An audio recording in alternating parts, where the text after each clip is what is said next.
আপনারা আজকে ইতিমধ্যেই জেনেছেন জাতীয় পার্টির যিনি সম্মানিত প্রার্থী ছিলেন জিয়াউল হক মৃধা, উনি নির্বাচন করবে না বলে ঘোষণা দিয়েছেন এবং তারই পরিপ্রেক্ষিতে জাতীয় পার্টি দলগতভাবে হাঁস মার্কাকে সমর্থন দেওয়ার জন্য তাদের দলীয় সিদ্ধান্ত নিয়েছে।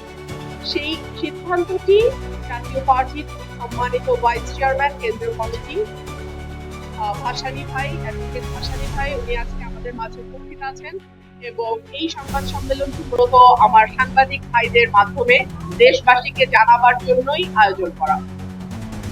না, আমি তো সেটা এত আগে বলতে পারবো না। আগে আমাকে নির্বাচন করতে হবে, জয়যুক্ত হতে হবে, তারপরে এই সিদ্ধান্ত।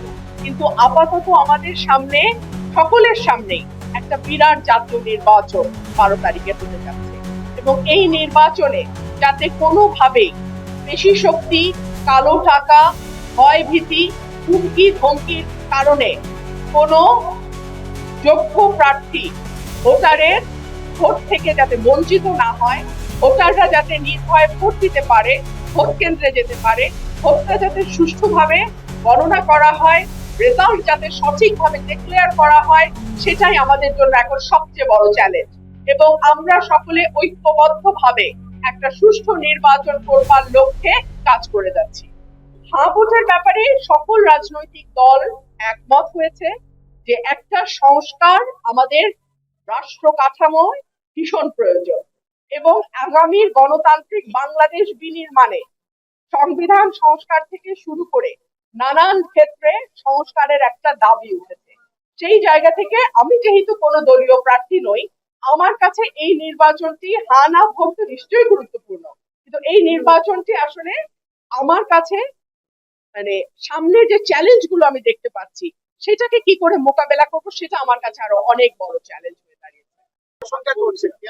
আমার নেতা কর্মীদেরকে ভয় দেখানো হচ্ছে, রাতে ফোন করা হচ্ছে, অনেককে বাসায় ডেকে নিয়ে যাওয়া হচ্ছে এবং বলা হচ্ছে যে কাজ করবা তো করো, হাসের সাথে 12 তারিখের পর দেখবো, এলাকায় থাকবা না তখন দেখবো। এটা এক ধরনের ভীতির পরিবেশ তৈরি করেছে। এক, দুই হচ্ছে কালো টাকা। অলরেডি আমার কাছে তথ্য এসছে, আমার বিএনপি সমর্থিত যে জোট প্রার্থী তিনি প্রায় কয়েক কোটি টাকার বাজেট নিয়ে নেমেছেন এবং আগামী 2 দিন, আগামীকাল এবং পরশু এই টাকা বিলি বিতরণ করা হবে।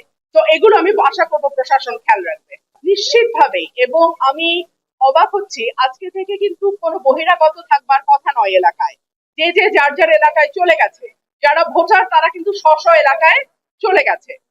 এরপরে মানে লোক সমাগম দেখাবার জন্য এই যে ভাড়া করে লোক নিয়ে আসা, অন্য জেলা থেকে লোক নিয়ে আসা, পাশের উপজেলা থেকে লোক নিয়ে আসা, এগুলো কিন্তু ভালো লক্ষণ দেয় না।